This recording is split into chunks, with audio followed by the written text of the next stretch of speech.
Hello दोस्तों, स्वागत है आप सभी का K2 एकेडमी पर। आज हम लेकर आ गए हैं फिर से टॉप 20 MCQ जो कि बहुत ही इम्पोर्टेंट है और यह BSc nursing, paramedical, pharmacy, NEET जैसे एंट्रेंस एग्ज़ाम के बेसिस से बहुत ही इम्पोर्टेंट है और यह एम्स, बिहार, यूपी, झारखंड, मध्य प्रदेश, राजस्थान और सभी स्टेट के लिए इम्पोर्टेंट क्वेश्चन है। तो चलिए शुरू करते हैं हम लोग आज के सबसे पहला क्वेश्चन। देखिए, सबसे पहला क्वेश्चन है यहाँ पे चुंबक में चुंबकत्व का कारण है। चुंबक में चुंबकत्व का कारण है इलेक्ट्रॉन की घूर्णीय गति, पृथ्वी में भारी चुंबकीय दाब के कारण या फिर कॉस्मिक किरण। बतलाइए यहाँ पे चुंबकत्व का क्या कारण है। आपके साथ यहाँ पे 4 विकल्प दिया हुआ है, इसको में से बतलाइए कौन सा विकल्प यहाँ पे इसके कारण है। जिपमर 1997 में यह क्वेश्चन पूछा हुआ है, इसलिए बतलाइए क्या हो जाएगा। चलिए, यहाँ पे आप सभी का आ गया है आंसर। ऑप्शन नंबर ए आ रहा है इलेक्ट्रॉन की घूर्णीय गति। इलेक्ट्रॉन की घूर्णीय गति बिल्कुल सही है। चलिए, यहाँ पे आ गया है आप सभी का ऑप्शन नंबर ए। इसके बाद देखिए हम लोग अगला प्रश्न पर चलते हैं। अगला प्रश्न है, देखिए चित्र में दिखाए गए परिपथ का तुल्य प्रतिरोध है। देखिए यहाँ पे चित्र दिखाया गया है, इसको में हम लोगों को तुल्य प्रतिरोध निकालना है। सबसे पहले यहाँ पे देखिए 2 ओम यहाँ पे है, यहाँ पे भी 2 ओम, यहाँ भी 2 ओम और यहाँ पे भी 2 ओम। इसका तुल्य प्रतिरोध क्या है? देखिए यहाँ पे जो ए वाला है ये समांतर क्रम में है, तो सबसे पहले हम लोग समांतर क्रम को जोड़ते हैं।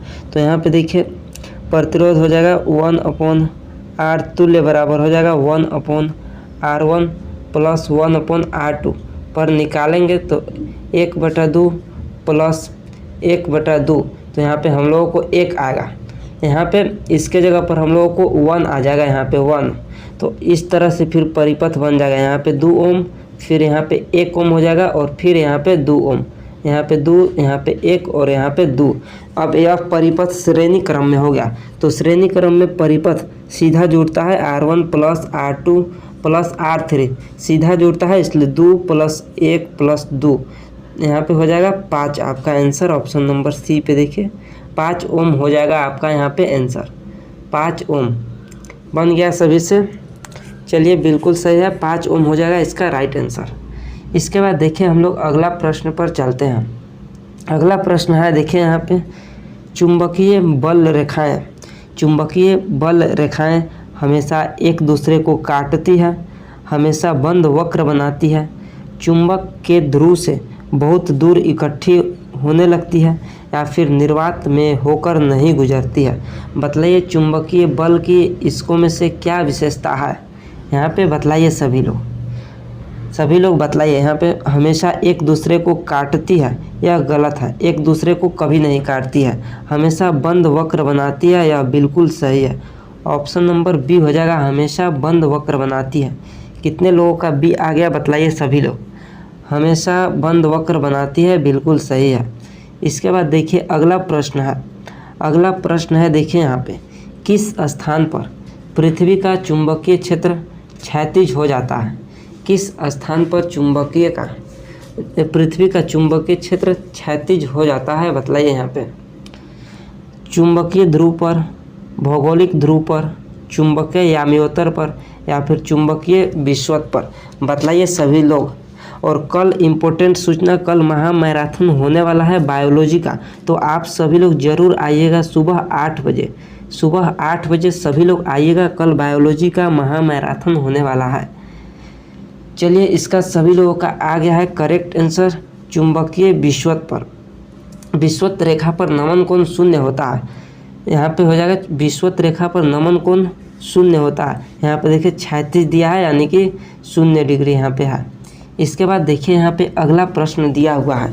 सभी प्रश्न PYQ है, इसलिए सभी प्रश्न को आप लोग ध्यान से यहाँ से देखिए। अगला प्रश्न है, देखिए किसी चुंबक के केंद्र से R दूरी पर स्थित किसी बिंदु पर चुंबकीय क्षेत्र की तीव्रता समानुपाती होती है। R² RQ 1/R² या फिर 1/RQ, किसके समानुपाती होती है यहाँ पे बतलाइए। चुंबकीय क्षेत्र की जो तीव्रता है उसको B से सूचित करते हैं। B यहाँ पे समानुपाती होता है 1/RQ। 1/RQ के यहाँ पे समानुपाती होता है। देखिए ऑप्शन नंबर यहाँ पे डी में दिया है 1/r³। 1/r³ यहाँ पे देखिए ऑप्शन नंबर डी पे दिया हुआ है, इसका राइट आंसर हो जाएगा ऑप्शन नंबर डी। किसी को कोई प्रॉब्लम जल्दी से बतलाइए।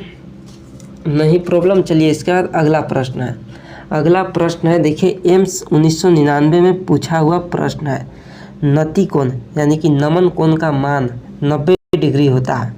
नमन कोण का मान 90 डिग्री होता है ध्रुवों पर, निरक्ष पर, दोनों यानी कि ए व बी या इनमें से कोई नहीं।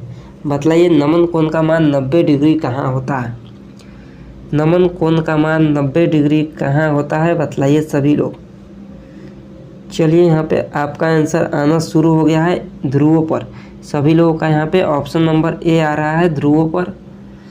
चलिए यहाँ सभी लोगों को करेक्ट है।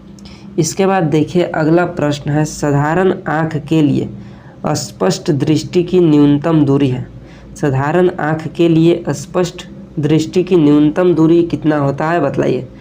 सभी लोगों को मालूम होगा कि न्यूनतम दूरी 25 सेंटीमीटर और मैक्सिमम दूरी जो होता है वो अनंत होता है। न्यूनतम दूरी 25 सेंटीमीटर। ऑप्शन नंबर सी पर देखिए न्यूनतम दूरी 25 सेंटीमीटर हो जाएगा। 25 सेंटीमीटर हो जाएगा इसका राइट आंसर। चलिए इसके बाद अगला प्रश्न पर चलते हैं। अगला प्रश्न है देखिए निकट दृष्टि दोष को दूर करने के लिए उपयोग में लाते हैं।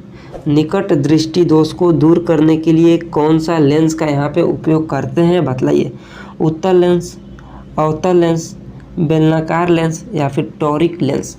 बतलाइए यहाँ पे निकट दृष्टि दोष के लिए। और यहाँ पे एक होता है दूर दृष्टि दोष के लिए। दूर दृष्टि दोष के लिए यहाँ पे उत्तल लेंस का उपयोग करते हैं। दूर दृष्टि दोष के लिए उत्तल लेंस और निकट दृष्टि दोष के लिए अवतल लेंस का उपयोग करते हैं। चलिए यहाँ पे सभी लोगों का आ गया है ऑप्शन नंबर बी। सभी लोगों का यहाँ पे बी आ रहा है उत्तल लेंस, जो कि बिल्कुल सही है। अरे अवतल लेंस इसका बिल्कुल सही है। और दूर दृष्टि दोष के लिए उत्तल लेंस। यहाँ तक क्लियर है सभी लोगों को। आप लोग ज्वाइन कर लीजिएगा, टेलीग्राम डिस्क्रिप्शन में लिंक दिया हुआ है, वहाँ पे PDF मिल जाता है। चलिए इसके बाद देखिए यहाँ पे अगला प्रश्न है। अगला प्रश्न यहाँ पे देखिए और बतलाइए आप सभी लोग। किसी कांच का अपवर्तनांक 1.5 जबकि निर्वात में प्रकाश की तरंग दैर्घ्य 6000 एंगस्ट्रम है, तो इस प्रकाश की तरंग दैर्घ्य कांच में होगी 4000 एंगस्ट्रम, 6000 एंगस्ट्रम, 9000 एंगस्ट्रम या फिर 15000 एंगस्ट्रम। यहाँ पे बतलाइए सभी लोग। यहाँ पे निकालने के लिए यहाँ पे होता है माध्यम, यहाँ पे हो जाएगा बराबर, यहाँ पे होता है यहाँ पे लैम्डा वायु बटा यहाँ पे म्यू हो जाता है। तो इसके जगह पर हम लोग यहाँ पे 6000 रखेंगे, 6000, और यहाँ पे म्यू की जगह पे अपवर्तनांक की जगह पे 1.5 रखेंगे। 6000 में हम लोग 1.5 से भाग देंगे। भाग देकर देखते हैं कितना हो जाएगा। ये पॉइंट हटाएंगे तो यहाँ पे 1 0, 15 चौके 60 यहाँ पे 4000 आ जाएगा आप लोगों का आंसर। ऑप्शन नंबर ए हो जाएगा 4000 एंगस्ट्रम इसका राइट आंसर हो जाएगा। इसके बाद देखिए अगला प्रश्न है। अगला प्रश्न देखिए ये बहुत ही इम्पोर्टेंट प्रश्न है, अक्सर पूछ लिए जाते हैं। ट्रांसफॉर्मर किस सिद्धांत पर काम करता है। ट्रांसफॉर्मर किस सिद्धांत पर कार्य करता है बतलाइए यहाँ पे। कन्वर्टर, स्वप्रेरण, अन्योन्य प्रेरण या फिर इनमें से कोई नहीं। बतलाइए यहाँ पे ट्रांसफॉर्मर किस सिद्धांत पर कार्य करता है। ट्रांसफॉर्मर किस सिद्धांत पर कार्य करता है बतलाइए। चलिए यहाँ पे सभी लोगों का आ गया है ऑप्शन नंबर सी, अन्योन्य प्रेरण यानी कि म्यूचुअल इंडक्शन पर कार्य करता है। यह क्वेश्चन पूछ लिया गया है प्रीवियस ईयर में। चलिए इसके बाद अगला प्रश्न है देखिए। अगला प्रश्न यह भी इम्पोर्टेंट है। भारत में आपूर्ति की प्रत्यावर्ती धारा की आवृत्ति क्या होती है। बतलाइए सभी लोग। बहुत ही इम्पोर्टेंट यह प्रश्न है कि भारत में आपूर्ति की प्रत्यावर्ती धारा की आवृत्ति कितनी होती है, यानी कि AC करंट की आवृत्ति कितना होता है बतलाना है यहाँ पे।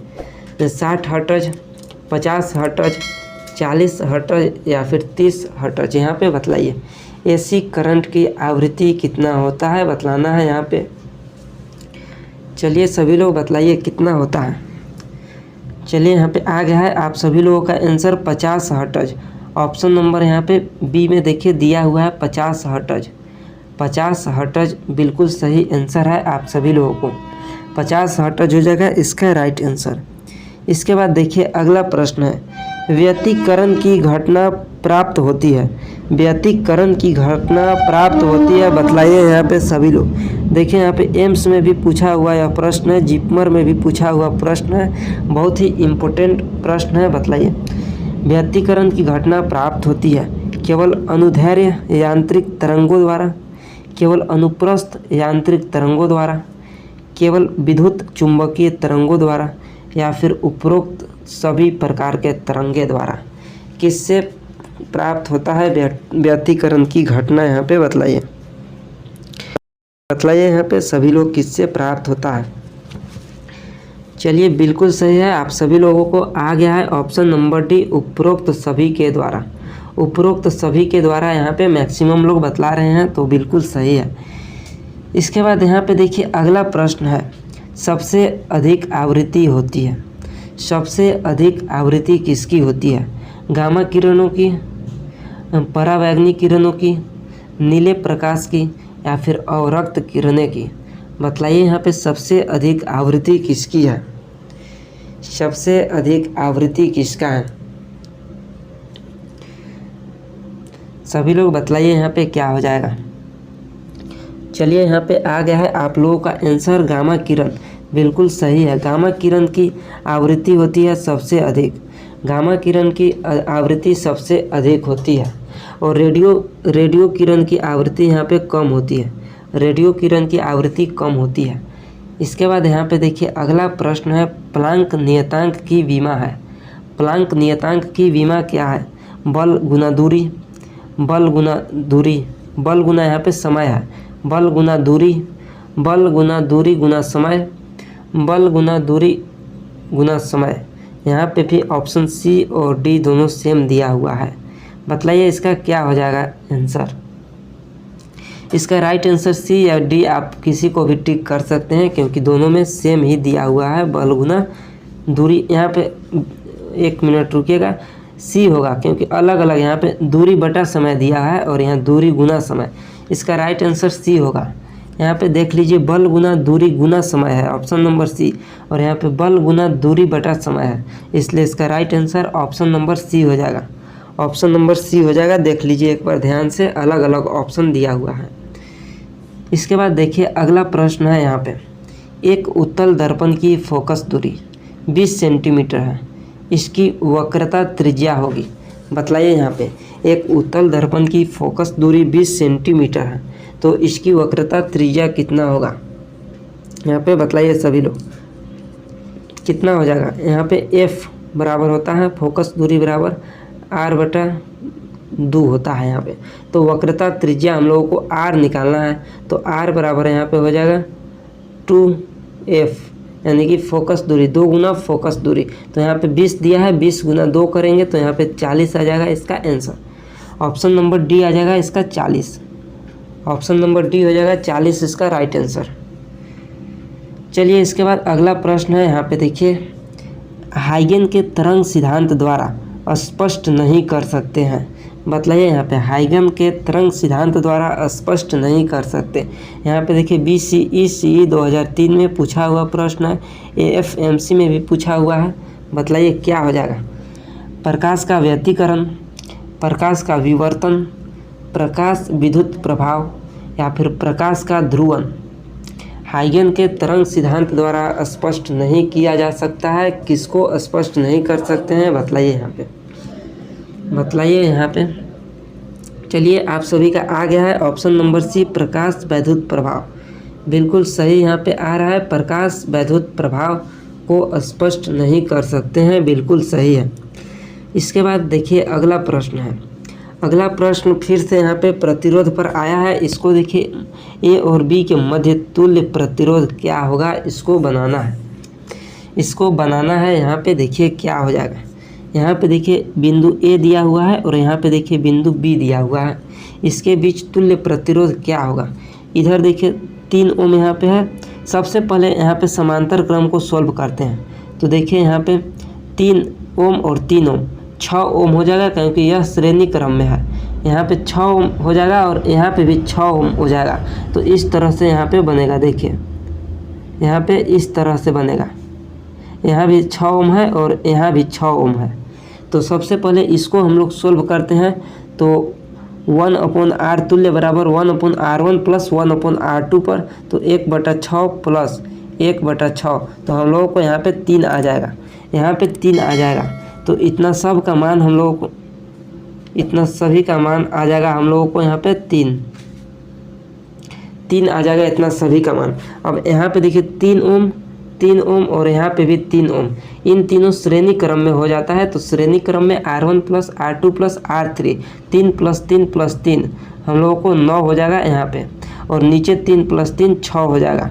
और इन दोनों यहाँ पे देखिए अब इस तरह से यहाँ पे बनता है, यहाँ पे समांतर क्रम में बनता है। यहाँ पे देखिए ऊपर 9 ओम हो जाता है और नीचे 6 ओम। अब इसको हम लोग सोल्व करते हैं 1/r1 प्लस 1/r2 पर। तो R1 की जगह पर हम लोग यहाँ पे 9 रखेंगे, 1/9 प्लस 1/6। इसको हम लोग सोल्व करेंगे तो हम लोग को यहाँ पे आएगा, सोल्व करने के बाद 3.6 ओम, सोल्व करने के बाद आएगा 3.6 ओम। कितने लोगों का यहाँ पे आ गया 3.6 ओम, बतलाइए सभी लोग। ऑप्शन नंबर डी कितने लोगों का यहाँ पे आ गया है, बतलाइए सभी लोग जल्दी से। इसको आप लोग देख लीजिएगा, 3.6 ओम ही आएगा, सोल्व कर लीजिएगा। इसके बाद देखिए अगला प्रश्न है आपके स्क्रीन पर। 0 केल्विन पर अर्धचालक का प्रतिरोध होता है। 0 केल्विन पर अर्धचालक का प्रतिरोध कितना होता है, बतलाइए। 0, अनंत, बहुत या फिर कम। आप लोग यहाँ पे जानते हैं कि अर्धचालक जो है वह व्युत्क्रम होता है ताप का। तो जितना कम तापमान होगा उतना ज़्यादा अर्धचालक का प्रतिरोध होगा। तो यहाँ पे देखिए 0 केल्विन तापमान है, तो इसका जो अर्धचालक का प्रतिरोध है वो अनंत हो जाएगा। ऑप्शन नंबर देखिए बी हो जाएगा अनंत, क्योंकि अर्धचालक व्युत्क्रमानुपाती होता है तापमान का, इसलिए इसका अनंत हो जाएगा। इसके बाद अगला प्रश्न है, देखिए यहाँ पे परमाणु का आकार होता है। परमाणु का आकार होता है, बतलाइए। 10⁻⁻6 मीटर, 10⁻⁻8 मीटर, 10⁻⁻10 मीटर या फिर 10⁻⁻12 मीटर। परमाणु का आकार कितना होता है, बतलाइए। यहाँ पे सभी लोग बतलाइए परमाणु का आकार कितना होता है।